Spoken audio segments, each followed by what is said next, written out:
one and all, to a brand new episode of the Comic Multiverse where the worlds of nerd meet. As always, I am your host, Joel. Joining me, as always, is my cohort in podcast crime, Matt. Hello. How's your week treating you, Matt? Pretty good. It's been really cold down here, and we had like big storms on the weekend, so I'm just staying inside with the heater on. Yeah, for those who don't know, Australia is literally an opposite land, so they have their winter when we have our summer. Yep. So while I sweat my balls off, he freezes. Actually, I wish I was sweating this week. In fact, it was quite the opposite. I was all ready to go to the pool because the condo where I live, they opened up the pool, and I'm like, yeah, I'm going to bring a cooler bag. It's going to be great. I'm going to have so much fun. It's been raining all day, and it's probably going to rain all week. And to make matters worse, my mother, she went out to Vancouver where they're having wonderful sunny tropical weather, and she continually sends me texts and updates of all the fun stuff she's doing. Just rubbing that salt into the wound. It's not great. I got some video games played this week. I downloaded that Far Harbor DLC for Fallout, and I've been playing that. Already in the first 5 minutes, the story is stronger than the main Fallout 4 story. Yeah, I've not really been fond of Fallout 4. Pardon, I was right into it. I was damn near level 40 by the time I even finished the game because I touched a little of everything. But admittedly, by the end, it does break down to, hey, go here, shoot this. Yeah, pretty much. And yeah, you got that guy, that Preston guy, who just gives you the same mission. Yeah, 10 times in a row. And I was so excited for the Minutemen. At first, I'm like, yeah, I'm totally going to pledge Minutemen for this thing. Then I'm like, yeah, okay, I'm done with the Minutemen. I really don't give a shit about any of my settlements anymore. Yep. just let me reach the end of the damn game, which I did. I backed the Railroad. The Railroad is a cool faction. They're basically like a bunch of guerrilla war fighting secret agents. They're cool. Yeah. I did like that. Far Harbor is great because it's like a murder mystery, or at least it starts off as like a big mystery, and you actually do detective work in the first 5 minutes. You have to actually solve like a room puzzle, and it's cool. That's pretty cool. I've been just started the other day playing the new Witcher DLC. Oh yeah, that'll only take you forever. Yeah, oh, it's so good. I've only just started it. I'm only just entering the quest now, but it's already really cool. Yeah, lots of interesting DLC came out this week. And if it seems like Matt and I are stalling for time, it's only because sweet fuck all happened this week. Yeah, not a lot of news or like comic-related news happened this week. After 2 massive weeks in a row where, you had Captain Nazi and DC Rebirth and everything, this week we got nothing. Our cups runneth over, and now they've runneth dry. Yeah, well, there is some news, but it's not really, It's I guess, big news. It's all speculative stuff, and it's all, like, bullshit. Like, I almost put down on the list, like, hey, did you hear that new Teenage Mutant Ninja Turtles movie, Open Soft? I don't care. No, neither do I. I wasn't going to see it. I never saw the first one. I gave no shits, and I continue to give no shits. And it seems like everyone else got a case of don't give a shit for this new one. Mm-hmm. They really did. It was something stupid, like it didn't even make back half of its budget, and it's opened everywhere in the world. Yeah, pretty much. So don't be shocked if you don't see any more Teenage Mutant Ninja Turtle movies after this for a little bit, for at least 5 to 6 years. And it's like, I can imagine some bigwig money guy up in his office being like, but how did it didn't work? We did everything right. We did it exactly like we did Transformers, and those make money hand over fist. Like, yes, but that doesn't always transfer over to other properties. That's not just a template you can put everything in. But we already have a new He-Man movie running on the same template. What the fuck? Oh, God. Do they do? They really do? Pardon, no, they don't. I'm just saying they probably have several other properties that they were going to put through the same template. Does this mean we have to put the Mask movie on ice again? That's Mask, the acronym. That's not Mask, the Jim Carrey movie, in case people were wondering. But what about Dragonflies and Sky Dancers that we were all ready to have come out in the wake of the Power Rangers movie? Oh, they got to see how good the Power Rangers movie does first. I know, right? Man, that actually makes me worried for the Power Rangers movie, where it's like, Jesus, people don't give a shit about Teenage Mutant Ninja Turtles at the second one. Yeah, I don't know. And I mean, I would argue Power Rangers is arguably just as, like, fringe and culty as TMNT is. Yeah. It's more of a nostalgia-based thing that people like our age who probably aren't into comics and everything, like the general audience would see that and like, hey, I watched that as a kid. Well, you say it's a nostalgia property, but there hasn't been a long stretch of time where there hasn't been a Power Rangers show on TV and where there hasn't been a Teenage Mutant Ninja Turtles show on TV. Well, a good version of them. I hear. Like, I think the best versions was the one like we grew up with, like the Mighty Morphin Power Rangers and all that sort of stuff. I hear mixed things about the new TMNT that's on Nickelodeon right now. Some people really like it. Some people can't get past the animation. Is that the CGI one? Yes, Yeah, I've heard like mixed things as well, and that's been running for a while though, hasn't it has been. Apparently, they're out in space this season. They've already gotten to that point. They already got it to the shoot 'em in space season. Well, we've exhausted Earth. What do we do? Shoot 'em into space. When people get bored of this podcast, the comic Multiverse, Matt and I are just going to launch ourselves into space and do the show from there. It's going to be exactly the same. We're just going to be in space. Yeah, you won't know any differences.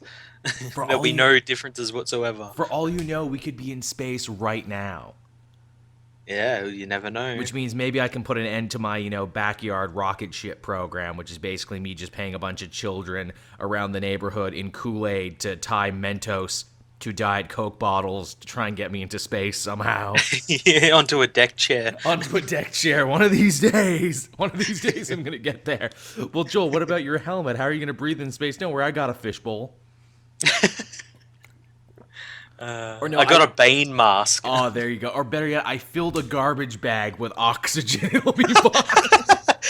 And I'll take sips from it when I need to. Imagine that, me floating through space in a deck chair with my podcast set up every so often, just taking hits off a garbage bag filled with air. That's a sitcom right there. I'd watch that. I'd watch it for 11 minutes a time. Maybe it'll be board driven. Yeah, I know there were some interesting articles shooting around too, saying that because Teenage Mutant Ninja Turtles opened really soft and X-Men opened really soft, people are starting to say that are we starting to get sequel fatigue now? Why aren't these big summer blockbusters that seemed primed to do such business? Why aren't they doing the business they were supposed to? Well, it just boils down to them not being that good. Yeah, it was going to be the thing. They didn't make good ones. Yeah, I read some interesting articles, too. Some people theorizing, did the summer blow its wad too early with Civil War and Batman versus Superman coming out earlier before, like, July, June, August? Another interesting article said, maybe people are tired of the sequelization of blockbusters and they prefer the saga-ization of blockbusters, and they actually did a really nice comparison to the Planet of the Apes movies from back in the day, saying those were sequels, but they were part of a bigger saga. Heck, you could even put Mad Max in there too if you wanted to look at it that way. Like, that's a saga of films. Yeah. And again, as I said before, it also helps that the movie is like written competently, directed competently, acted competently. That too, that also helps. Word of mouth, I would argue, is more important now. Oh, than yeah. ever. That first couple days, word of mouth can, save or kill a movie. Yeah. Good example, Batman vs. Superman. There you go. An even better example, the World of Warcraft movie, which isn't even out yet, but I'm hearing terrible things. I'm still excited for that. I keep hearing from people who have seen it that it's a movie for fans, and there's like stuff in there people in the general audience wouldn't. And it's like something with a property like that you've got to run into anyway. That's true, and I got to imagine like a lot of the critics who got to see it early, I'm going to guess a good 50% of them, if not more, haven't played the games, and this is like their first exposure to World of Warcraft. And I mean, there's like a lot going on there. Even I don't really know my shit when it comes to World of Warcraft, and I'm sure even I'll come away from it's like, was I supposed to know more of that? What? Yeah. Yeah, but so yeah, that was some other shit that's going on. Oh, speaking of sequelization and how rampant it is, did you hear there's another Friday the 13th movie coming down the pipeline? Oh God, really? Yeah, you know what this one is? What? It's going to be an origin story for Jason Voorhees. What? That like ruins the mystery of him. Not only does it ruin the mystery, but in case you studio guys weren't paying attention, there already is a Friday the 13th origin movie. It's the first one. You learn about him throughout the entire movie. Also, didn't they like that reboot they did not too long ago, like 2007 or whatever? Wasn't that kind of an origin as well. Like they sort of changed it, and he had like a sister or It something, was and it was like they combined the first three movies into one. yeah, it was really weird. Yeah, because people don't know about Jason Voorhees and Friday the 13th, or at least some of them don't know. He's not the bad guy in the first one, and he doesn't Hmm. get his like trademark hockey mask until the third one. Yeah. So like everything you know about Jason, everything you know about Friday the 13th happened over time. Yeah. Well, it has to be better than like that one where he like possessed people and Oh, yeah, whatnot. the final Friday, Jason Goes to Hell Yeah. with a little tiny Corey Feldman as a wet Jason baby. Yeah. These are things that happened, everybody. These are real, actual things. The late 80s, early 90s were weird. Man, Jason had a really interesting life, didn't he? He took Manhattan, he went into space. Yeah. Oh God, I forgot about Jason X. Jason X, Jason went to space. The only thing he hasn't done yet is, unlike the Leprechaun, he never went to the hood. Oh, he will. He will. That'll be the next He one. will. Friday the 13th, a reboot beginning, but also in the hood. Or no, you know what they need to do now, because movie blockbusters are changing so much, and because, you know, the North American market is quickly becoming the least important market, what they need to do is concoct some sort of reason for Jason to go to China. Oh, he the reason he's like able to come back is some ancient Chinese curse or something. Of course, there you go. Yep, you can call it Jason Takes Beijing, and that's what it'll be about. Bunch of Chinese exchange students disturb his grave, and then they go back to Beijing, but the curse of Jason follows them, so it's him just, you know, messing up communist China.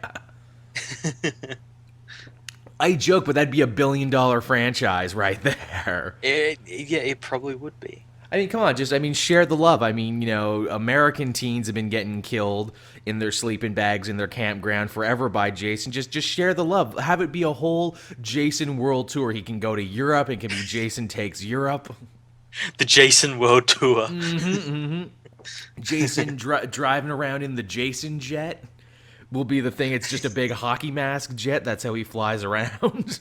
Well, that's always been the joke, where it's like, why is this guy such a lumbering lumbering slow mofo every time? But the second you turn away, he becomes a goddamn ninja, and he's on rooftops, and he's snuck up behind you. There's actually I don't know if it's out yet, but there's a video game coming out like There that. is, yes. And that looks really great. Where you actually play, one person plays as Jason, and the rest play as like just teenagers, and you can do that thing where he sort of teleports and everything. That's cool. I thought that was really I watched some of the footage of it. They were doing like a stream of it, and it looks so good. It's kind of like that Prey game or whatever they had, where it's like one person plays the monster and everyone else plays the hunters. Yeah. It's a cool idea. I'm all for it personally. Yeah. I'm amazed there isn't more of like a slasher movie genre for video games. Yeah, well, I think it's kind of hard to do. It is. Like, because it's that like game that came out? If the slasher does his job right at the end, there's only going to be one. Yeah, what was that game? Until Dawn was kind of like a slasher game, and those Condemned games were as well. Oh yeah, I always liked Condemned. Condemned was. It's sad they never made a third Condemned, but then you remember where they left off Condemned 2, and it's like maybe it's good we didn't get another one here. At the end, where the dude basically gets freaking Super Saiyan powers to blow people's heads up for some reason. It's like Condemned 1 was great because, you know, you were chasing down this great, horrible, unknowable evil that was seeping into society and making everyone go crazy. And then by, like, the second you boot up the second one, oh yeah, it's big sonic hubcaps on the wall that are making people go crazy. That was it. That's the thing. Also, that guy from the first game is alive. And also, it's a big conspiracy. And also, you're important. Also, make people's heads blow up with your voice for some reason. Talk about a good series that kind of shot itself in the foot. Yeah. Like, I think you would call that accidental brilliance, is what you would call that. Like the first one was accidentally brilliant. We meant to do that. Yeah. We just didn't fall ass backwards into that. Speaking of video games, and because we got sweet fuck else to talk about before we talk about what we read this week, E3 is coming up really soon. It's quickly approaching. That's a big day for all of us nerds. I always like to think of E3 as like nerd Super Bowl, because we all get up nice and early in the afternoon and sit around and watch all the press conferences, and we root for our team and we get all excited and everything. What are you excited for E3 there, Matt? What are you hoping to see? I don't know. I tend to not try and be too excited, mainly because in the past, when I've been excited for something like Watch Dogs, it's turned out to be utter shit. There's a lot of bullshots you gotta worry about at E3. Yeah. You know, it's a conference show. They're trying to sell ya, and you know sometimes they lie, especially if your name rhymes with Schmoobisoft. Yeah. That's another thing. Like a couple of weeks ago, they released a trailer for the new Ghost Recon, and like it's obviously a trailer to sell people on it because the pre-orders are open for it. And he looked amazing and everything. I'm like, yeah, that's not what the game's gonna look like when it comes out. There's a couple ones I'm really excited about. Mafia 3. I am so gung ho Yeah. for Mafia 3. Yeah, I'm really excited for that. I didn't even really play the other two, but Mafia 3 just looks like my fucking jam all over the place. Yeah, guess what? You're a half black, assumedly a half Italian guy in New Orleans in the 1960s. The cops are openly racist to you. You got to take down all these rackets and install your own lieutenants to take over the city and also get revenge. And I'm like, sign me up. Also, listen to our awesome 60s rock soundtrack. Yeah. Mafia 2 was so great. I loved it so much. I heard a lot of mixed things on that. Some people said the story and the characterization was really good, but you didn't have much to do outside driving and shooting. Yes and no, it really depended on like what you really wanted to do in the game because I think there was like racing as well in it or like some type of car thing. That's usual with these like Grand Theft Auto type games. I can probably get it for a steal for the PlayStation 3 if I wanted to go back and revisit it, because apparently Vito, the guy you play into, he's actually going to show up in 3 as an old man. Oh, nice. Which is a nice bit of connective tissue, because in 2 you end up killing the protagonist of the first one. Yeah. In a nice little thing there. It's like, see, we are a series. We are connected. See, one does take place after the other. We're not bullshitting. We're for real. What's some other ones? There's a lot of rumors flying around that we might finally get to hear something about Red Dead Redemption 2 at E3 this year. If we don't even hear anything about Red Dead Redemption and it's just like a HD remake, I'm like, sign me the fuck up. Oh god, yeah. I mean, they could HD remake Red Dead Redemption and everyone would buy it. See, the problem with doing a sequel to it is that it'd have to be a prequel. It would, because Red Dead is like at the end of the Wild West. It's literally at the end of the Wild West. In fact, if you read the paper after the final mission, it basically says, hey, World War I was declared. Yeah. So you'd have to like go back to like the 1888 or something and just do some story maybe not even connected to John Marston or Jack Marston. Well, supposedly the rumor was flying around there because a map had leaked out, was the thing. Like a map actually showing I remember that. The area, and you were in the same place, but it was clearly before because a bunch of the railroads weren't finished. And the rumor was that this would take cues from Grand Theft Auto 5, where you would have 3 protagonists that you could play as. I would not be against that. I'd like that. Neither would I. It's also really interesting what they said, that the 3 protagonists in this supposed leak, one would be a younger Seth. Seth you'll all remember as like the cracked out grave robber. Mm-hmm. You'll actually get to find out how he got that way. Okay, so like the Trevor of Red Dead Redemption. Well, on his way to becoming Trevor, I suppose. He's not there yet, but almost. The second one would be Irish, who personally I would consider him to be more Trevor, being like an arms dealer running back and forth between Mexico, being an Irish man in America at that time. That would be interesting. Yeah, that'd be pretty cool. And then the third and final one would actually be a character that you yourself created, took online, and who could actually do some missions in the overworld, but not story missions. That'd be pretty cool. Kind of disappointing that it would be really cool if you could play as a Native American. Oh yeah, especially at that time, that would be super cool. Yeah. Get to see that side, because you never get to see the Wild West from that side, very rarely. Mm-hmm. Heck, if we want to take it all the way back to the original Red Dead Revolver, which Redemption is kind of a spiritual sequel to, you actually did get to play a Native American there and a Buffalo Soldier, for crying out loud. Yep, same with that other game, Gun. Oh, I loved Gun. You get to play as like a half Native American guy. Gun with an amazing voice cast. Thomas Jane was the voice of the main guy from Gun. Yeah. Man, talk about another series. Why was there never any more sequels to Gun? Gun was so I know. good. Yeah, it was. I think it was because it was around that time that Red Dead was going to be coming out, and yeah, it was kind of like that one got more popular and everything. Why aren't there so many more cowboy games? Like, Call of Juarez 2 is really good, but also really dated. Why aren't there like a million more cowboy games? I know. It's like such an easy setting as well. It's like guys with guns that shoot people. Exactly, and ride horses and prostitutes and bar fights. It's like literally everything you need for an action adventure is right there. Like, I would lay down money for a Call of Duty game based in the Wild West. Yeah, totally. I'm surprised they haven't done, like Call of Duty, the Indian Wars or whatever. Well, I suppose then you can't have like massive explosions and well, I mean, dynamite, TNT. Yeah, but not big enough, You gotta have like planes crashing into each other. Can't drop an A-bomb or anything, damn it. No. That's unfortunate. Actually, we rag on war games, but I am actually super excited for a war-based first-person shooter this year, but it's not the one you're thinking. It's not the new Call of Duty, which is basically fucking Call of Duty Gundam now because you're fighting a goddamn evil space colony. Yeah. No, the one I'm excited for is Battlefield 1. See, we haven't seen a lot of that yet, and I'm waiting. I'm waiting to see. That's fair. I'll admit, I got awkward hard just at the premise, and that is, look, you're playing a member of the Harlem Hellfighters in World War One. Yeah, that's pretty cool setting. Yes, sarin gas, trench warfare, friggin' biplanes, war on horsebacks with cannons. Yeah. I'm all about that.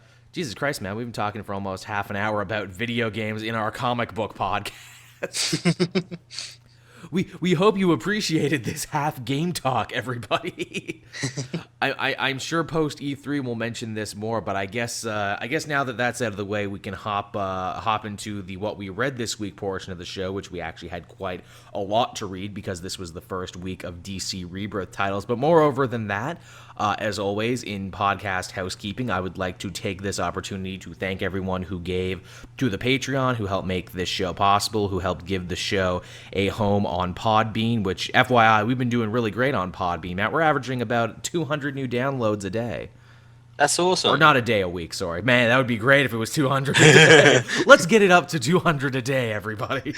That's awesome. Yeah, we're doing really good on that. We have over 50 people who are following the podcast on there for updates and everything. So thank you, everyone who started following. That makes me feel real good that you like the show enough to come and follow and whatnot. That's really good stuff. Yeah, that's great. That is real great. And speaking of Patreon, too, I got my second payout of that today, in fact, as we started the show. So, again, thank you all so much for that. That's awesome. I will attempt to bring you extra fun, cool, exclusive content, like my Game of Thrones vlogs and just, like advanced early videos and everything else. Also, too, for my own channel, I hit over 7,000 today, so thank you for that. Oh, wow, that's awesome. I'm like less than 50 subs away from 1,000 subscribers. Everyone who's not subbed to Matt, go sub to Matt right now when you hear this.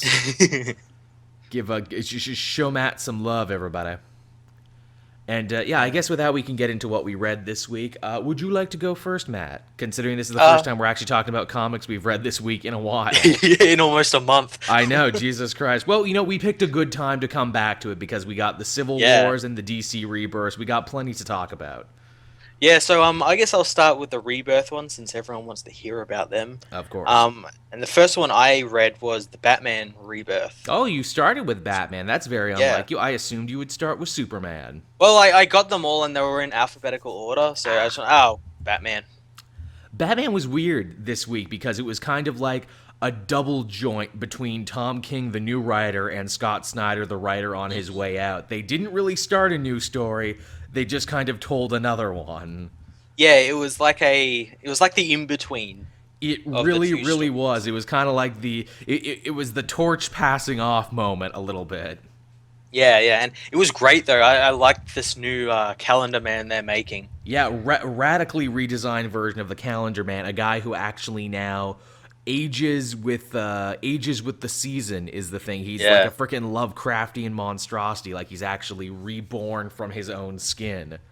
yeah, it's pretty awesome. I'm really intrigued to see what they're gonna do with that character, especially like because in the past when someone says, "Oh, Calendar Man's attacking Batman," you kind of laugh Yeah, because he really. used to be this guy in like an actual calendar costume. Yep. And then they turned him into like Hannibal Lecter, or they tried to.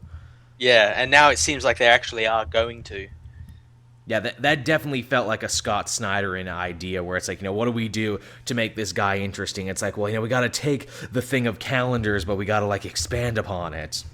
Yeah, yeah, and his whole plan is like spreading some type of spore around the city. Right, that changed the weather. Now, it's funny, did you catch the subtext here? I'm sure you did, where Batman is talking to Lucius Fox and basically saying, man, you lost another fortune, but I want it back for you. This seems to happen a lot, doesn't it? Yeah, yeah, I did catch that. Yeah, Seems to happen a lot. Basically, that was the whole issue in a nutshell, and that is Batman does the same things over and over again, and much like Calendar Man, he is always reborn. yep. Yeah, he is always reborn like Calendar Man. Duke surprisingly got some stuff to do in this issue, which I also liked. Yeah, yeah. I hadn't really been keeping up with the main Batman book in New 52, but I knew You who didn't Duke need was to.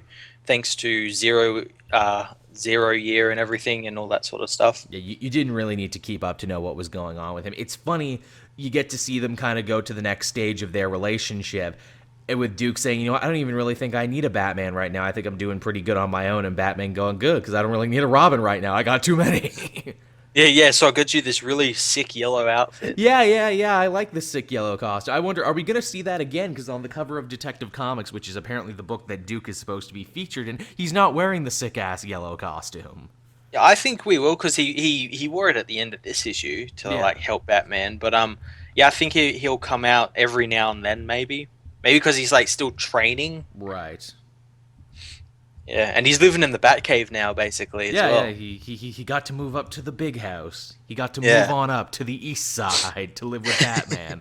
Also, something I don't know if they explain it in the We Are Robin book, because I dropped that book because I didn't give a shit. Did Alfred ever get in trouble for starting a child army while Batman was away? Because it seems like I didn't read that book, man. no one read that. But look, if you read that book, if you actually read it to the end, please tell me in the comment section because it seems like Alfred should have gotten in trouble for that. I like to think that because like Alfred is sort of the father figure of Bruce, like he doesn't get in trouble for that. Batman's like, oh, I'll let it slide. I'll let it slide. Or he like Oh, kind of guilt trips Bruce and is like, you raise kids to like fight and shit, so why can't I? yeah. What's the difference between your painting targets on children's back and me literally giving money and weapons and funding to a bunch of inner city youths to fight homeless people? That's literally what the first arc was. It was a bunch of like somewhat middle class kids given weapons to brutalize the Yeah. homeless. While a rich butler man watches from closed circuit TVs, being like, "Good, this is what I want. This is what I signed up for." But yeah, Batman was interesting. My only real problem with that Batman book is that it doesn't start a new story. No, yeah, it's kind of like the go between for Batman 52 and Detective Comics and Batman in general. I think that's like what a lot of the Rebirth issues were. They were sort of like just setting the stage for what's going Yeah, to be happening. yeah. Definitely. I guess we can talk about Superman next, and I'm sure you've got tons of things to say about it. Yeah, I really enjoyed this Superman issue. I had a feeling you would enjoy it. It was a walk down memory lane. It was, and like again, this was yet another book that kind of didn't start a new story. In many ways, it was an epilogue to Super League. It was even written by Tomasi, Mm-hmm. Yep. is what it was. Lana Lang is trying to steal the corpse of New 52 Superman. Yeah, but not for bad reasons. She wants to bury him out with his family in Smallville, which I thought was really nice. Yeah, like she promised to do. Yeah. And then we got Clark White overlooking him and making sure, because he thinks he's going to come back to life because he did. Yeah, and he Seems then like maybe this universe is the same. and then he basically stops and regales her with the entire story of death of Superman, and then Doomsday killed me, and then I got a mullet. Yeah, I really appreciated that because of the scenes they were using. They actually did it correctly. They weren't done wrong. They had the right characters in the right places. They needed to be like. I went back and checked in my Death of Superman trade, and they're in the right places and everything. You know why that probably is, right? Because Dan Jurgens is writing Action Comics. Because Dan Jurgens is going to be writing Action Comics, and I bet those flashbacks are actually going to end up being super important. Oh yeah, well, he's fighting Doomsday in that book, Doomsday so yeah, is being definitely. brought back. Yeah, so I mean, you better get it right when Dan is working in the same office as you. If you get that shit wrong, you'll be like, "Look, asshole, I wrote that all that time ago." Now, here's a question that I brought up in my review, and no one seemed to have a good answer for it. Maybe you will. So now that New 52 Superman is dead, like he is, and Clark White, the old 52 pre-Flashpoint, whatever the hell you want to call him, Superman, is our main Superman, what do we call him now? Do we just call him Superman? I'll call him Superman. But I call him Clark as well. But I think he will be Clark Kent. But the thing is, the first arc in Action Comics is dealing with like an actual Clark Kent guy turning up, like glasses wearing, doesn't have superpowers or anything, but just a Clark Kent guy turning up. Right. So I think they'll maybe address it in there, maybe. Right, because it feels weird to call him Superman, even though he's closer to the original real Superman that you and I all know and love. We hilariously were forever calling the New 52 one a pretender and not a real one, but now that we have the guy we want, it's hard not to feel like he's kind of being a pretender now, because it's like, okay, you are Superman, but you're not the Superman of this world. Yeah, it's going to be really weird. I'm guessing they're going to like hash it out in the first year of Rebirth, but yeah, at this point we don't really know what's going on. I mean, it's like for convenience sake, you just want to call him Superman, but then it's like, oh, but he's Clark White, not Clark Kent, so, you know. Well, he is Clark Kent. He just named himself Clark White when he Right. was hiding out on the New 52 Earth in Lois and Clark. Yeah, it is one of those things. It's like, but is your alias your real name when you're not going to take up your real name because your real name was outed? Yeah, well, that's the thing. Like, he wouldn't have to be called Clark Kent in like he can be called Clark Kent by like friends and everything. But I don't know how they're like, going to do the whole reporter thing and everything. That's going to be really weird, and it's going to be even weird because there's two Lois Lanes as well. Yeah, wow, this is going to be difficult. It's, but you know what it reminds me of? It reminds me of when you had those Talon assassins from the Court of Owls, then you got Talon, the guy who had his own book, and it's like, okay, well, what do I call you? Do I call you Talon as your superhero name, even though there are many Talons? of which you were one, but now you are the main one. Heck, I don't even think he called himself Talon in the book, is the thing. I think even the writers were like, no, I don't know what to call him either. So yeah, Superman was great. Superman's really interesting. They're definitely ushering in a new era of Superman, and we're going to be getting a lot of Superman this week, aren't we? Yeah, we got Action Comics and I'm not sure what else. I think we had another Superman book, but there's going to be lots of super going on. Yeah. Which I'm really interested in. And I guess from that, we can talk about my favorite comic of the week. And I mean, are you really surprised? Green Arrow, man. Green Arrow from Benjamin Percy. Yeah. I really enjoyed this book. It was really fun, wasn't it? Just to think you put Green Arrow together with Black Canary, and suddenly it all works and all the blocks just fall into place like you're playing Tetris. Yeah, it's going to be weird when the plot twist is revealed that Black Canary is really Felicity Smoke. No, she's going to take off her face and be like, haha, it was Felicity all along. I wouldn't put that shit past them. Would not put that shit past them. But, you know, it's cool to have a Green Arrow who is back in touch with his politics and his leftist ideals that made me fall in love with the character in the first place. And then to have those ideals challenged by someone like Black Canary. Mm-hmm. Yep. I think that's really beautiful, the way that they butt heads and they clash and they don't agree on everything, but you can see that there's a spark and you can see that they love each other. And even by the end of the comic, there's kind of a, it's great to meet you again for the first time. Yeah, yeah, and they even mentioned like meeting quote unquote each other once before, and I think they were referencing like when they met in the Rebirth issue Yep. and the final days of Superman and Mm-hmm. everything. Mm-hmm.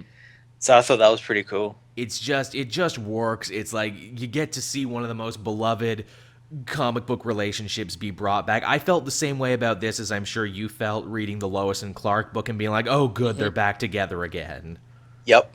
Some characters just work so well together, and these two definitely work so well together. Now, here's a funny offhanded thing I wonder if you caught when she's kind of cutting Green Arrow down as a superhero. She says, "Yeah, you're as neglectful to this city as you are to your former heroin addict sidekick." Yeah, I saw that and think, oh, Joel's gonna freak And out. I'm like, A, fucking savage, fucking owned. On one hand, that's a good. Someone get Ollie some aloe for his burn. Second of all, oh, so he's back to being a former addict now, where before he was a former alcoholic. What an interesting change to make. Yeah, so I guess we're already seeing the changes of Rebirth. I guess. So yeah, that's going to be really interesting to see if they actually keep up with that and remember that he's a drug addict and not an alcoholic. And it's such like a small, minuscule change. And I know I fought this Yeah. battle many times before where people said, well, what's the difference between being an alcoholic and being a heroin addict? And I'm like, okay, sure. No one addiction is worse than another. And yes, they all bring horrible stuff to them. My big thing is that one of the most influential and iconic Green Arrow, Green Lantern covers of all time is, oh my God, my ward is a junkie. Would that have the same impact if you change that around to, oh my God, my ward is an alcoholic? Yeah, yeah, exactly. Especially when there's been other covers when there's been like characters drinking and everything. Like it doesn't have that same effect. And I mean, from like Speedy shooting heroin to just imagine him like pants around his ankles, falling over drunk. It's not as horrifying. He still has his trucker cap on though. Oh no, goddamn the trucker! I like that's the thing with Rebirth. Rebirth is like, look, we're gonna meet you halfway on a lot of this shit. Yeah, because he's a heroin addict, he wears the trucker cap. There you go. That's where he hides his heroin. He's hiding his drugs. See, if that was the thing, if that was what they would eventually write, and I mean, come on, Abnett writing Teen Titans, if that's, or the Titans book, like, if you make that a thing, if you make that canon, oh, I only wore the hat to hide my drugs under, I'd be fine with it. I'd be like, okay, now the hat has a It'd be reason fucking to insane, but it'd be okay. Look, when the cops frisked me, I had to take the little baggie and put it under my hat. And ever since that day, I only feel safe when I wear this ugly trucker cap. And everyone's just looking at him like, you maniac. What's wrong with you? But yeah, Green Arrow is great. This one actually does feel like the kickoff to a story. They introduced these new villains called the Underground Men, who are kidnapping people to be Yep. sold into slavery to cannibals, mad scientists, and sex traders. And apparently that, Benjamin Percy said, is going to be the jumping off point to an even bigger story, including a weird group calling themselves the Ninth Circle, which, if you know your Dante's Inferno... Yep, that was pretty cool. I thought it was really funny that they only used like the DC version of Bitcoin, which is LexCoin. LexCoin, oh my god. So in the DC universe, in Rebirth, Lex Luthor owns Bitcoin. Wrap your head around that. That's too fun. That's like Lex book. Like, oh, I gotta check you on my Lex book or my Lexberry. Apparently, in that world, Lex Luthor just runs everything. Well, he's Superman now. He can. It's true, he really can. Man, I'm excited to see what that book's gonna be like. I saw some of the previews for it. It looks really good. Looks really sick. Also, back to Green Arrow for a minute. How good was Schmidt's artwork on that? I wrongly... Oh, the artwork's so good. I wrongly accredited his artwork to Fiera, the guy who did the cover, although the cover is very nice too. But yeah, that interior stuff, especially the interior stuff at night, is beautiful. Yeah, yeah. In Seattle as well. See, yeah, that's another thing. I'm like, so you changed everything around for DC Rebirth and you brought a bunch of old shit back. Why is Green Arrow still in Seattle and not Star City? Yeah. Also, it's going to be really weird because, like, when I was checking what's coming out this coming week just to see what I've got to review, I saw that the Black Canary book from the New 52 is still continuing, and I'm wondering if that's going to, like, confuse a bunch of people. I think it's finishing and then it's done. Like, it's almost done. Like, there's a couple books that have a few issues left, but once they're done, they're done. Yeah, yeah, but I'm just thinking, like, maybe people might, like, oh, these two characters in the book, maybe this this Black Canary book picks up that storyline, and Yeah. they buy it, and it's like half a storyline. They Yeah, don't know what's really. going on. Wah, wah. I didn't read New Green Lanterns. I wanted to, but I had too much other stuff to read. Did you get a chance to read it? I did, and it was awesome. It's Lethal Weapon in space. Nice. Yeah, I was hearing that about people where it's like the relationship that Jesse and Baz have isn't like your typical friendly work relationship. It's be like, I don't need no damn partner, chief. Yeah, it's Riggs and Murtaugh. That's what it is. Nice. And let me guess, and Hal Jordan is the police commissioner in this situation where it's like, damn it, I got the Guardians He up my is. ass. He totally is. He appears in this issue. He sets him up because they're both the two newest lanterns. He sets up like a little trial where he crashes a manhunter on the Earth. Oh wow. And the manhunter begins attacking them and everything. Like and they then he do. comes in and shuts it down. It's like, it's all a training exercise. You guys failed. You guys are loose cannons. And Turn in your rings and your gun. what he did was like they both have power batteries. Right. And he fused them together. And if they want to power their rings, they have to do it together. Oh, that's clever. So that to make them work as a team and everything. That's smart. I still have it in my thing. I get the feeling anything I don't review as part of my regular schedule, I'll do like a special rack attack and try and cover them all. Because from what I understand, this new Green Lanterns book is a really good jumping on point for people like me who haven't been reading. Oh yeah, it's like new characters. Like Jessica Cruz is new character. Literally just got the ring last week. So. It's true, and I feel like I owe something to that character because I've been following that character from freaking Justice League onward. Yeah, and what was even really cool is that we found this there's this Guardian that we've never seen before, and he's created something that like the Dominion. If you remember who the Dominion are, who's like yellow guys with the red spots on their heads. They're like after this ring that he's got, and I'm convinced that it's like a rainbow ring. Oh, Like it controls all the spectrums. So a Skittles ring is what you're saying. Taste the Yes. rainbow, motherfucker. Oh, if Hal gets the ring and says that, please. So basically, it's a Care Bear stare ring, is what you're saying. All the colors at once. He's I guess escaping to Earth to try and find Hal, and the Red Lanterns are involved as well. Yeah, apparently they're going to be like the new big villains for this series. Yeah, they were teased in the Sinestro book as well, so that was pretty cool. I guess the Red Lanterns need to break bad now because the Yellow Lanterns have more or less broken good. Yeah, pretty much.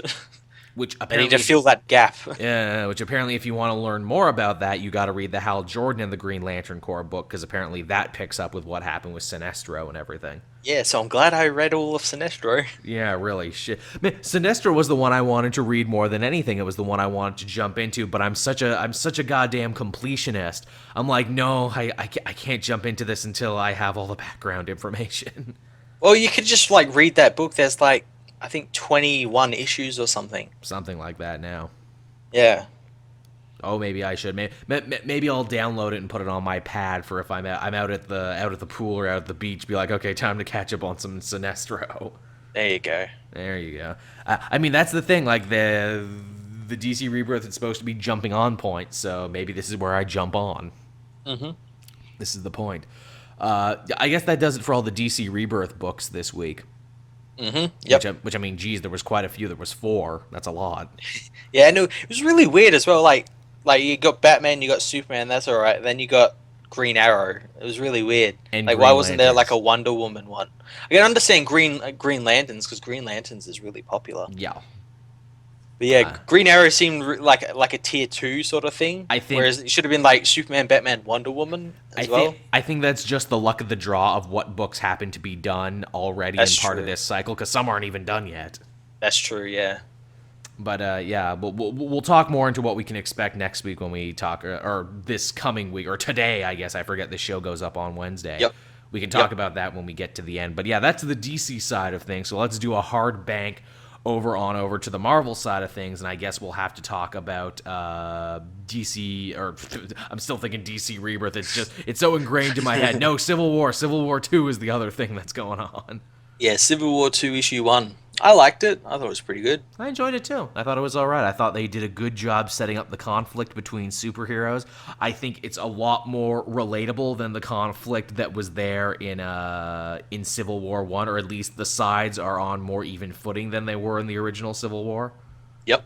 Yep. They actually do kind of make me like Ulysses, this poor kid who's caught in the middle just because he can see the future. Yeah, yeah, he doesn't know what to do, and he's got like people like Captain Marvel saying, "Come join the Ultimates. You can like tell us what's going to happen before it happens, and we can stop it all." And he's got the Inhumans pressuring him to do other stuff, and Jean Grey invading his mind, and Tony basically everything. being like, I can't trust this kid. Are these Yeah, visions of what will be or what could be? yeah, I keep waiting, and I wonder what book will say it first for one of the heroes to basically come out and say, God damn it, this isn't a crystal ball you're fighting over. This is a human being. yeah. I can see that. Who would say that? Who do you think would say that? Sounds like a Spider-Man thing to say. I was just thinking that. Yeah, like Peter might say that. Then again, Spider-Man's gonna be on Captain Marvel's team, so... Yeah, yeah, that's true. Of course, you have to wonder, is he on her team because he believes in what she's doing, or is he on her team because he doesn't like what Iron Man is doing right now? And if you read both the Iron Man and Spider-Man books, they're kind of having it out. Yeah, probably a bit of. Maybe he's doing it just to spite Tony I guess, a little bit. because if you read the new Spider-Man this week, they actually end up fighting in this too. Yeah, Yeah, they end up fighting, and I'm like, well, god damn it, guys, with Civil War on the horizon, save something for Civil War, guys. I'm wondering where that takes place in between the Invincible Iron Man issues, because I'll get to that when I talk about it. Because Tony isn't in the suit at all this issue of Invincible Iron Man. He hasn't been for the last two, actually, Yeah, yeah, which is crazy to think. mm. But yeah, I mean, Civil War 2, good. They like I said, they set up the conflict pretty interestingly. They even tug on your heartstrings a little bit by potentially two big character deaths. Yeah. They look to be dead. Yeah, they sure look to be. And much like the Civil War movie, what I like what's going on here is what characters are mad about isn't really what they're mad about. Mm-hmm. It's like, they have a big fight, or like they have a big like discussion argument about the morality of using Ulysses to stop bad things before they happen. And Tony and Carol respectively disagree, and they could have left it at Yep. that, but Carol had to push it. Yep. And because she pushed it, everything went horribly fucking wrong. and now Tony, this is so beyond the point of superhero dumb. Now he's taken it absolutely personally, and he's going to see to it personally. Yeah, he's gonna go find out what happened to Rhodey. Definitely, yes, some interesting places this one could go, and I guess we're going to start seeing tie-ins and stuff soon enough. Oh, next week, fucking Hercules tie-in. Oh, good for him. I'm glad Hercules got to come back and do something. Yeah, I'm really excited to read that. His book was taken from us way too early. It was. That one had so much it could have done in so many places it could have gone, but just didn't Yeah. have the numbers. And it sucks even more because now Dan Abnett's exclusive to DC. Aww. And Herc wasn't going to save him, I guess. He could write Hercules at DC. Yeah, it's not like they don't also have a Hercules character. He could write Hercules or Atlas or someone. Yeah, for real, I'd read that. I'd read the shit out of that. Yeah. I guess I'll let you go next to what else did you have this week? I had Punisher issue 2. I also read this. It was really cool. It was really cool. Man, I like Becky Cloonan with the way she's writing Frank. He doesn't talk much. No, he says like 3 words this whole issue. He is the definition of the strong silent type. He lets his actions speak for him, and man, do they speak. Yeah, they blow people's heads off. They Is blow what they do. people's heads off left, right, and center. Again, I continue to champion Steve Dillon's artwork. Some people say it's ugly. Oh, it's so good. I say love it. that's the point. He does human Yep. ugliness the way no one else can, and when the heads start blowing up, he does that well too. Yep, and this book was also kind of fucked up because it ended with a child suicide bomber. Yeah, with some like redneck militia trailer park overlords being like, "Oh, Yeah. the Punisher's coming. Well, what do we do? Oh, I know what we do. Strap bombs to the children." Yeah, he won't kill the children. The children will kill him. And I'm just like, you son of a bitch there, Cooter Pooter, man. Friggin' Punisher, you're just begging to be punished right now, aren't you? You're basically putting a big old target on your forehead being like, come at me. Yeah. And he's gonna come at you. There's no not coming at you. Did you get also like a big Cowboy Bebop vibe when one of those guys he was fighting snorted up that drug that made his eyes turn red and made him fight real good? Yeah. It's Punisher is basically fighting the Syndicate, and he's basically fighting Red Eye. And this is all going to end in an awesome space chase where you find out the pregnant woman wasn't actually pregnant. Yep. Hey, And she spoiler! was carrying drugs. Spoiler for a over 20-year-old anime, guys. I need to go back and watch that. That's such a good anime. Holds up really well, and it's 26 episodes, so it's not going to take a lot of time to get through. Yep. But yeah, that one was good. I liked Punisher a lot. I'm interested to see where that one goes. Becky Cloonan writes a mean Punisher in more ways than one. Here's another thing I noticed: Frank blows away some dirty cops this issue. Yeah, he kills 2 dirty cops. I thought that was really cool, and I guess that's why the police are also after him now, because they probably didn't know those cops were dirty. He's like, oh, he's killing cops. It's kind of shocking because in the Ennis run, he made a solid point of saying Frank doesn't kill cops even if they are dirty because he walks a line with the NYPD that they don't actively pursue him, and in exchange, he doesn't kill cops. And then I thought, I'm like, well, but I guess he's not really in New York, isn't he, when he did that? So. Yeah, technically, yeah, he's, upstate New York, so... He's like, I don't technically operate here all the time, so it's fine. Yeah, if you were in Jersey, it'd be a different, issue. Oh, dude, there's a crossover we need to see. Punisher goes to Jersey City to team up with Miss Marvel. And Miss Marvel's like, you are too hardcore for me. My parents would not want me hanging out with you, sir. That's what I said in my review, because this drug is basically like a super soldier serum. I'd like to see, if another hero gets involved, and I was trying to think of, heroes that would get involved. I don't really know who would get involved. Someone street level. Spider-Man, maybe? Spider-Man? I could see Spider-Man. I would really like to see this Punisher team up with Power Man and Iron Fist. I think that would be cool. they're beating them up, and then Frank just comes along and blows their heads off. Yeah, what are really. You doing, Frank? Yeah, what the fuck? It's like, oh, come on, Mr. Bulletproof Skin. Mr. could punch someone's head off if he wanted, giving me a hard time. I'm sure they'll make him team up with Deadpool at some point, because that's always what happens. Oh, God. I think it'd even be too hardcore for Deadpool. Yeah, Deadpool's like, geez, man, I've kind of been turning over a new leaf the last little bit. You make me think of the bad thoughts. Actually, speaking of Deadpool and street level, that was another book I had this week. In fact, my review just went up as I recorded this. Deadpool number 13. Yeah. Now, remember, we talked about this a while back, that Marvel was going to start experimenting with their events? Mm-hmm. So this is one issue that you buy it. Includes an issue of Deadpool, an issue of Daredevil, an issue of Power Man and Iron Fist, and another issue of Deadpool. So you essentially get one whole comic book event in one book. Oh, that's pretty cool. It is so pretty interesting. It's technically a trade. You're basically buying a trade when you buy Deadpool number 13. That's all right. That's not bad at all, because, how many times have we read a thing where it's like, man, this is okay, but I really wish I could have read it all in one sitting? Yeah. Well, now you can literally read it all in one sitting. Basically, a corrupt New York banker is getting hunted down by a bunch of different mobs and by Typhoid Mary because he stole money from them. Mm-hmm. And so he goes to Deadpool for help, and Deadpool in turn goes to Daredevil for help, and then they both in turn end up going to Luke Cage and Iron Fist for help. And they end up having to look for a laptop computer that has a bunch of incriminating information on it. So Danny and Luke are just digging through a dump for the majority of the crossover. It was ultimately pretty simplistic, and I thought it could have used maybe one more villain than Typhoid Mary, whose power is kind of all over the place, because she can beat them all up, and then she can't beat them all up in the next issue. But overall, it was pretty fun and pretty interesting, and you definitely get your bang for your buck when you read that. That's cool. It was kind of simplistic, but then again, it kind of had to be, because literally it's all the same writers and artists who do the other books who came in to do this. Yeah. I'm hoping they do something similar. Maybe with the Avengers books, maybe. Yeah, that'd be pretty interesting. It's definitely something they should definitely keep trying to do. Mm-hmm. And you definitely have enough Avengers books at this point that you could do that. Does the book cost more? I don't think it cost me anything more, but I don't know if you buy it, if you buy a physical copy, they would probably charge you more. Yeah, that's true. Digitally, it was about the same, but then again, digitally, it's not like they're putting, any more paper and ink on it, are they? Yeah, it's just a couple of extra images. Yeah, really. So yeah, Deadpool 13 was cool. Cool. What did I have? I had Star Wars issue 19. Oh yes, yes, yes. Continuation of Star Wars.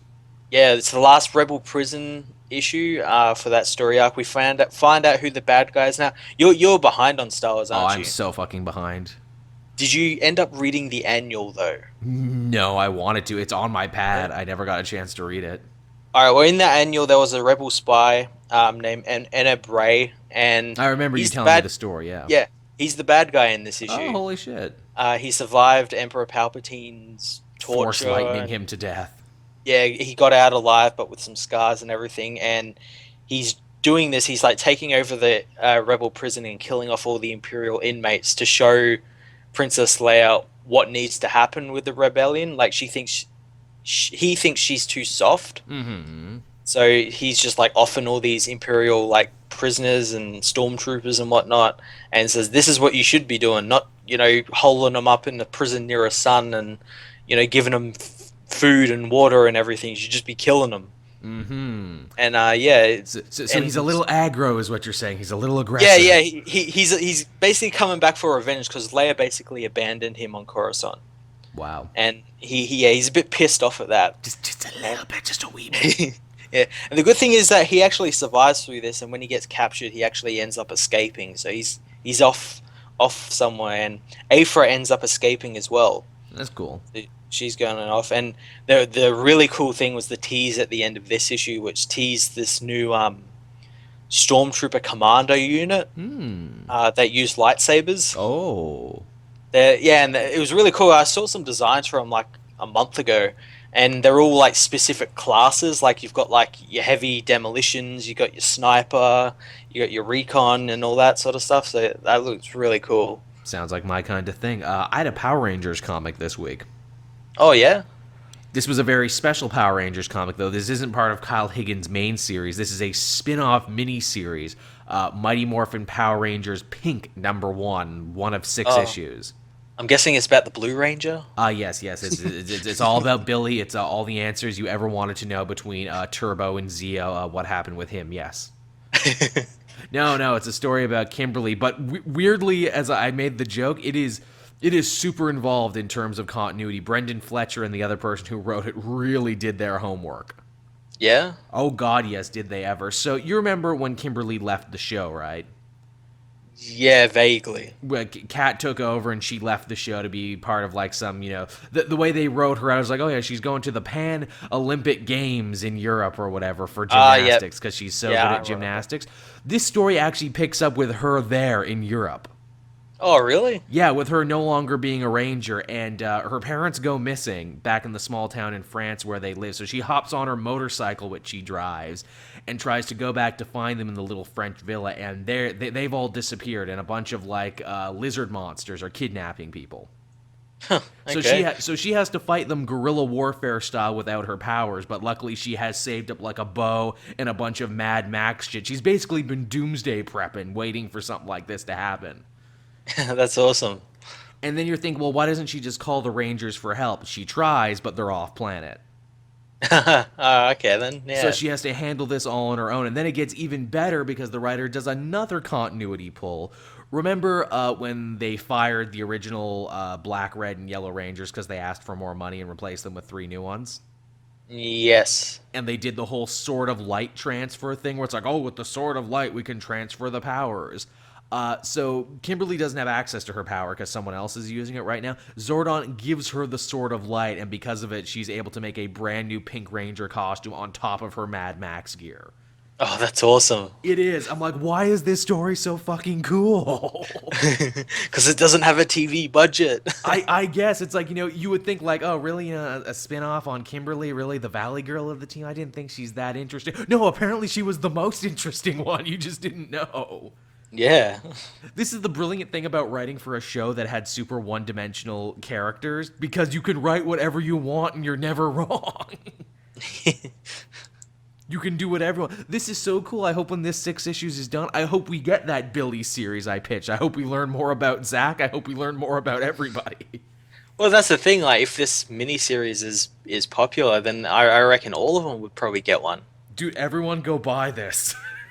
Yeah, and you just call it red, blue, black, yellow, green. Here's my pitch for Blue. So, like, by the end of Turbo or whatever, after like his age went up and down, Billy left and went to like Aquitar, the Mm-hmm. planet of those butt-faced ninja rangers or whatever. Yep. We never saw him again. Tell a story that happened. What happened to him after? Yeah. That seems like a huge thing. He's like, oh no, I fell in love in Aquitar and I'm going to stay here now. Bye. It had nothing to do with the fact that the actor got pushed off the show or anything, but yeah. No. Tell that story. That's a story that's begging to be told. It is. Heck, tell something with Johnny Young Bosch. He's cool. Just tell anything with him. Tell a story how Adam Park, the Black Ranger, got a gig doing anime voiceover work while also being a Power Ranger. And then he played in a band. Have it be a weird life imitates art. That's what I would do with it. But yeah, Power Ranger Pink is totally awesome, everybody. If you're a Power Rangers fan and you may have skipped this one because it wasn't part of the main Kyle Higgins series, you actually do need to read it because it's sick as hell. That's awesome. Yeah, it is. What else Uh, did you have? what did I have? I had Superman coming of the Superman issue 5. Oh yeah, the penultimate issue of this really weird Neil Adams series. Yeah, I can't explain it. It's too fucking weird. No, I read issue 1 and I couldn't fucking explain it. You think issue 1 is weird? Try reading this issue. This issue includes Metron, Oh wow. Barda, Mr. Miracle. All the new Um, gods. yeah, just throws everything in, and then at the end, Darkseid kills Lex Luthor. So what you're basically saying is this is Silver Age as fuck. Oh, it is, and it's brilliant. It's absolutely brilliant. I love it. That's good. That's good to hear. Another one I think maybe we both read it, maybe we didn't. Old Man Logan #7. I didn't read it. No. I won't spoil it for you because they actually do a lot of interesting stuff. But it's the end of this whole arc with him fighting Lady Deathstrike and the Reavers. And remember how you and I were really digging the book when it started, when it was like a revenge story, Yeah. when he had a hit list and everything, and then it weirdly kind of just went off track from that and Yeah. it stopped being a revenge story. Yeah. Well, here's the thing. They find a way, a really organic way to weave it back onto being a revenge story. It's a revenge book again. Oh, I might have to pick it up again now. You will. By the end, it's just like, it's a revenge book again. If you were anything like me, you may have been a little bored during this last arc where you're like, oh, look, Wolverine's found another surrogate home and another surrogate family. How long until this gets fucking ruined? And it does. But here's the thing. At the beginning of this issue, they make reference to the fact that this shit is endlessly happening. Wolverine even says, "Is like, is this my curse in life? Is this my lot to have this happen over and over again? Yeah. When am I gonna learn?" Basically. But yeah, it was really cool. And to beat Deathstrike, Logan has to do something he hasn't done in a very long time, and that is he has to give into his berserker rage, essentially. Oh, that's gonna be cool. And he does. It was really cool. You'll like this one. For anyone who may have fallen off Old Man Logan because it took such a harsh turn after the first arc, now would be the time to hop back into it, I think. Cool. Cool. What did I have? I haven't talked about it for a while. But I've been reading Injustice, year 5, and it's gotten to probably one of the best storylines it's had in a long time, and that saying is something. Victor Zsasz kills Alfred. Oh no. Yeah, this whole arc starts with Superman going to Alfred, and Alfred basically telling him to fuck off, because Superman wants to know where Bruce is and everything, and he thinks Alfred might know, but Alfred, oh, fuck off, Master Kent, and Fuck off, Master Kent. Don't make me whip out my dick and slap you with it, and then I will serve you tea that is not up to code. he basically does that. He says, "Oh, does your nose still hurt from that time I headbutted you?" Oh, snap, motherfucker. And Superman gets so pissed off, And Dat Boi Superman, oh shit, what up? now we don't know if it was him, but I think it was him, and he's lying to the other Justice League members. But it seems like he lets Victor Zsasz out of Alcatraz, and takes him and lets him go into the Batcave where he kills Alfred. And then Damian finds him and everything, and the recent issue is Superman saying, "Oh, we'll catch Victor. It'll be only a minute, only a matter of time." But then Bruce finds out that Alfred dies, so Bruce is kind of pissed off, and he Understandably. tracks Victor down and beats the ever-loving shit out of him. And Victor's like playing it up and like, see this scar right here? That's him. Oh And like, no. yeah, saying all that sort of stuff. And I said in my review of it, like, I'm wondering if like Batman's gonna realize that he's sort of going down the same road Superman was with Joker. Interesting. But the thing is that this Batman has killed before because he killed Joker. He killed the other Joker. It was really weird. So I'm wondering if he's gonna like realize that he's sort of becoming like Superman, and yeah, and his son turns up and tells him to kill Zaz as well. So he's got to fight Nightwing. Kill them all, father. Kill them all. That's basically what Damien like. He turns up and it's like, "What are you waiting for, father? Kill him!" Damn it, Damien! Why you gotta be the devil on my shoulder? Kill them all. You'll teach them. Kill them like you showed me. I don't kill anyone. Whatever. It's all. Yeah, I don't care. Someone taught me. I picked it up somewhere. Figured it was you, but whatevs. So yeah, I mean, how much longer does that series have left? I mean, it's got to be almost done soon, right? I think it's got a couple of issues left. We still got a Hawkman story coming up. Oh, good. But I think I think it's going to like issue 30 maybe, unless they're stretching it. I have no idea what issue it's going to end on. Because all the years have ended on like different issues. It's true. How much money you bet that Hawkman story, when they do tell it, might be one of the best Hawkman stories ever told, which isn't very hard. Oh, it probably will be, because it's Batman basically going to him and saying, "Hey, the Justice League beat you up before. You want to get revenge?" And he's like, "Yeah." He's like, "Yeah, okay." I thought we were gonna make bird noises, and he was like, "Caw, caw, caw." Yeah, and then Batman got really weirded out and left. Caw, caw, which is bird for yes. In bird culture, we call that a dick move. See, that's what I want now. I want a whole new run of Hawkman where he's just Bird Person from Rick and Morty. We'll just read like Future Quest with Birdman and everything. Yeah, Harvey Birdman. Okay, so Hawkman teams up with Bird Person and Harvey Birdman, attorney at law, and they form the Bird League. Is what they do. Well, what do they do, this Bird League? Mainly they just put a bunch of newspapers down all over the place. They eat feed and shit in people's cars, and that's what they do to their villains. Their villains come out, like Shadow Thief comes out to his car, and he's like, "Oh no, my ride!" Like shaking his fist while they fly away. Ha! You've been gotten by the Bird League, motherfucker. Better luck next time, asshole. We have many more cars to shit on.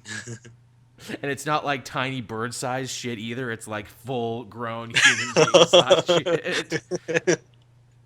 Man, how embarrassed is Shadow Thief going to be when he has to go to the car wash and explain this?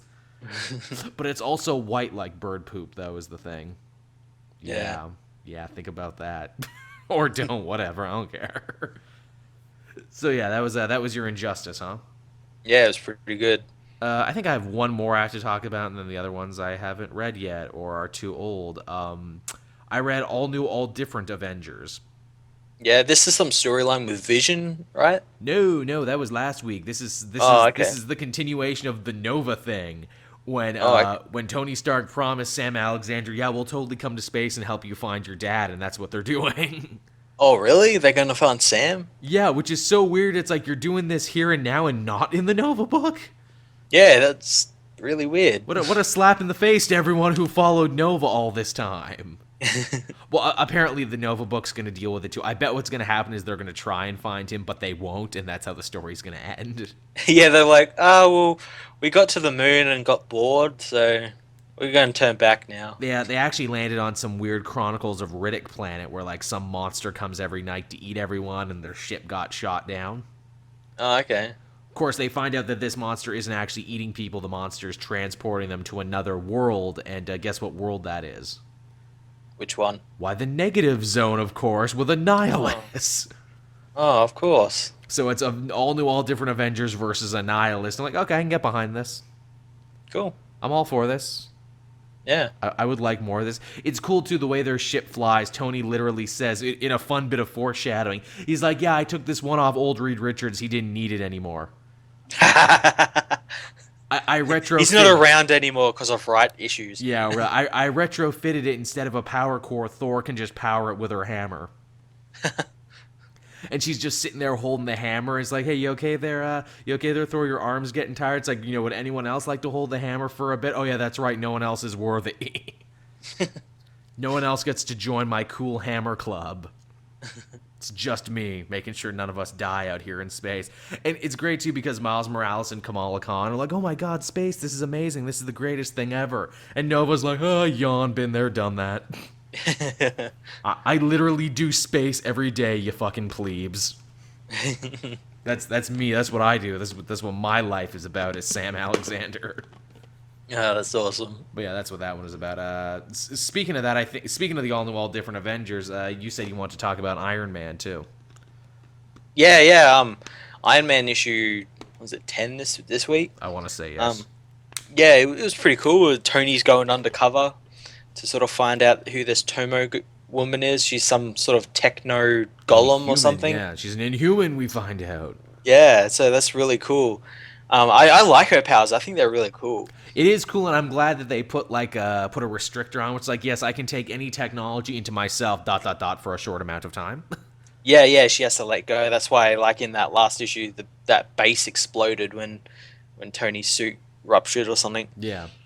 But yeah, it was pretty cool. It's an interesting little undercover story. I like they're moving Mary Jane forward, where it's like, Mary Jane, you're the only one who can save Stark Enterprises. Yeah. Help me, you're my only hope. That's okay. You know what? I haven't recorded that review yet. I'm stealing that. You gotta use it. I'm stealing that joke now. Everyone will now know that Matt had credit for that one, but I'm taking it. That's all right. My review is actually sitting here recorded. I'll just go back and edit it. Start taking everyone else. We start taking each other's jokes. We get into a joke war. See, that's why I like doing this show, because for ones I don't record, sometimes I get funnier jokes just by talking it out with you. So yeah, I mean, Iron Man was cool, and that one even ended with Rhodes being like, hey, all new, all different Avengers, you're his team, right? Maybe you should all go to Japan and help save him. Yeah, and it's also, that's the team that's helping him in Civil War 2 as well, like Captain America and all them. So yeah, that's going to be pretty cool to see, like, because all these books are like Road to Civil War, but they haven't had really anything to do with that. This is the closest that they've had in the actual Road to Civil War. Yeah, and same with, like, I read All New Wolverine issue 9 this week as well, and that was sort of the same as a Road to Civil War, but like, what was the connection? Like, did you read that issue? I read this is the one where I read the last one where you found out it was Fing Fang Foom she needed to fight. I don't think I read the newest one yet. Yeah, the newest one, she sort of has to deal with it, and we find out that Old Man Logan was swallowed by Fing Fang Foom. And this is big because it's their first meeting. Yeah, and she goes in after him, and she finds Logan. He's like half digested and everything, and like pulls him out, and she finds out that he raised her. Oh, she was saying, like, this whole issue, like, this Logan isn't my Logan. He's from somewhere when else. Yeah. And it turns out that this Logan actually had a X-23 Laura clone, and it was pretty much the same, just older, really. Interesting. So yeah, that's pretty interesting. I like too, X-23 has adopted Gabby, yet another clone of her, more or less, as like a surrogate daughter, little sister. And they go out walking their Wolverine that they have a pet named Jonathan. Yeah, she got a little bit this issue as well. She got to fly around on the jetpack and everything. She's cool, Gabby. I like they kind of have where it's like, oh no, don't worry, we have another female Wolverine waiting in the wings just in case. Yeah, just in case this one dies. And she's saying there where it's like, well, you gotta, in the issue previously, it's like, well, Gabby, you gotta go to school. Why? I learned everything I needed in a test tube. I'm too smart for school.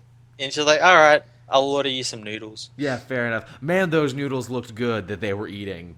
Special 24 with chicken. I'm like, man, I want a special 24 with chicken.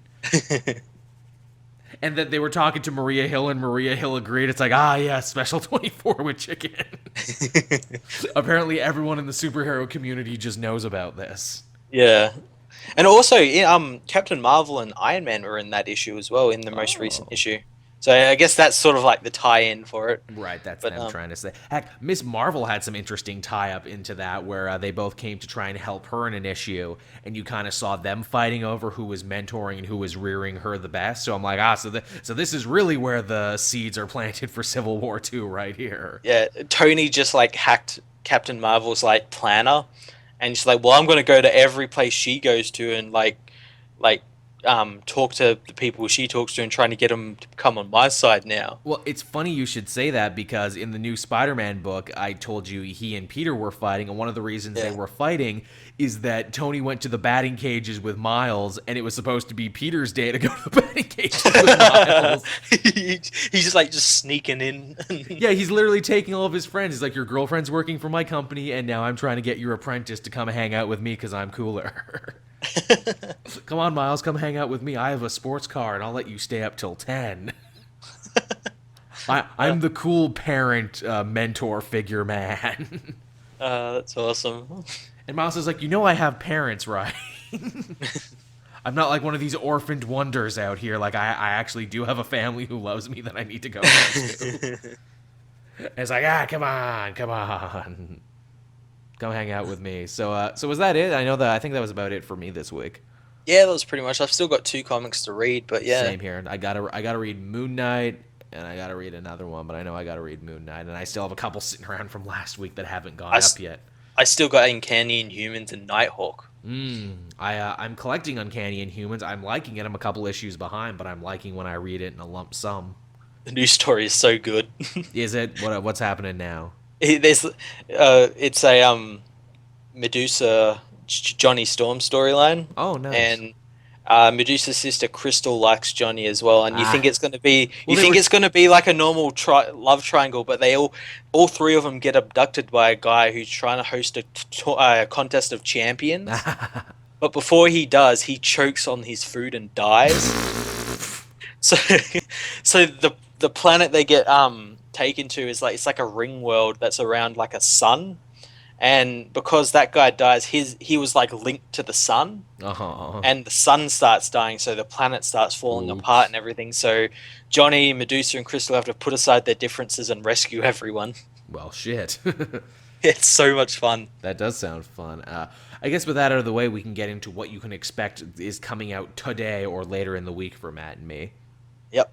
Of course, as we mentioned at the top of the show, Action Comics number 957. That's right, the original numbering has returned. They just say I was thinking about it the other day. I'm thinking, geez, this is so surreal. I know, it doesn't... They've gone back to normal numbering, like, holy crap. It doesn't feel real, and it's going to feel even more surreal when we actually hit over 1,000.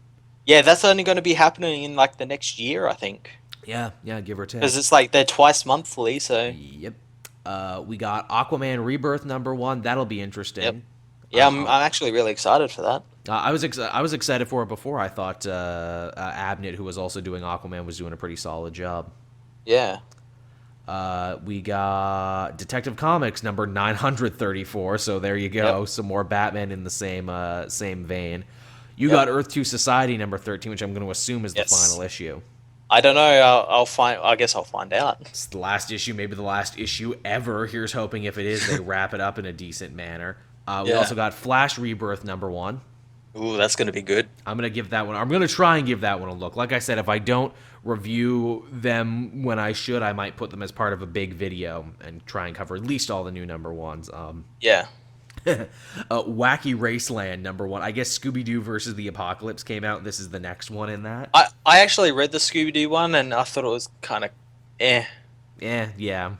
Like this, they over-designed the story of like how everyone met up and everything. Mm-hmm. It like just say they're all like college friends and they go solving mysteries. Don't involve secret underground societies and they're part of like some shield type of organization. Yeah, they overthought it. Scooby has like some fucking emoticon glasses and it's just ridiculous. What was wrong with Raggy? He still says that, but now he has like these glasses that give him eyebrows. Wow. So he can emote. But Wacky Raceland might be better just because Wacky Raceland is more or less a Mad Max comic and you don't really need to tell a lot of story because it's like they're having a race. That's about it. Yeah. Yeah, and the Future Quest was really good as well. That's cool. Also, Wonder Woman number 1 Rebirth. Ooh, that's going to be interesting. What storyline is this? Is this both of them, or is this just like setting up both of them? I guess we'll have to read and figure out. I mean, I guess you weren't reading Wonder Woman, so I mean, did that story finish, or is this going to be another like epilogue? I think this is going to continue the story from Justice League, the storyline about her brother. Ooh, if they were smart, that's what they would But do. remember, there was going to be like two storylines going, one Right. set in the past and one set in the like Uh, current times. I guess we'll have to read and find out. I'm excited for that one, and I think this one's going to Yeah, actually be a pretty good jumping on point. yeah. Okay, so heading on over to the Marvel Comics, we got Civil War II Amazing Spider-Man #1. This is written by Christos Gage, a guy who I really like and respect, a dude who was a writer on the Daredevil show, so get ready for that. Ooh, I've been trying to figure out like which ones I should read and or like which ones I need to read for Civil War, and I don't know. Yeah, definitely. It's going to have to pick and choose, I guess. Or, you can always talk to me. I'm going to try and at least read them all. Yeah, same. I got Thunderbolts #2 coming out. Did you read the first new issue of Thunderbolts? I did. I didn't really like it that much. It's a little different. I'm going to give it a chance. The art kills it for me. Yeah, the art. I don't like the art at all. The art is not great. I know what they were trying to do. They were trying to be evocative of the original '90s series when the team came out, and to which I say, why be evocative of something that wasn't that good? Yeah, just do something new. Yeah, why be evocative of something that was shit anyway? I mean, there's a reason that art isn't in vogue and in style anymore, because it's not anymore. So yeah, I mean, I guess that'll just about do it for us in another show. And oh boy, look at that, we're done. We're done by 11:30. That's almost early for us. Awesome. Oh man, I don't know about you, man, but I'm plumb tuckered after this. This one done took it out of me. Yeah, I'm going to be doing reviews for the next day, so yeah. Yeah, same here. I'm gonna have to edit all this shit together now when we're done to get it up for our patrons. That's right, our patrons who support the show and make sure that Matt and I don't have to wear potato sacks to do this. Even though I love potato sacks. Potato sack. So for those of you who would like to support the show and like to become a patron, you can for as little as $1 a month. Keep the show running the way it is and hopefully bring you new and interesting content. You can do that. There's a link right down there below. Also, if you would like to download the podcast and carry it around with you, you can check that out on Podbean. I usually upload that Tuesday night sometime. Hopefully, if you're listening to this now on the Wednesday, which you should, because that actually helps support us more, because I figured this out, we don't actually make any money off Podbean. We're doing that one strictly out of the kindness of our hearts. Be sure to like, subscribe, favorite, share, do all other... Joel is tired. Joel's mouth is fucked up. Do all the good stuff we just told you. Subscribe to everything. There you go. Do good computer stuff. Make happen now. And also, if you're not already subscribed to Matt, you should go subscribe to Matt and see if he can't break his 1,000. And thank you for helping me break my 7. I really appreciate that. Yeah, that's really cool. So I guess with that, everyone, we will bring this show to a close. Oh, what a fun time it was, wasn't it? It was pretty cool. This will be another one for the book. So until next week, everyone, thank you for watching, and I will see you around. Bye-bye. See ya.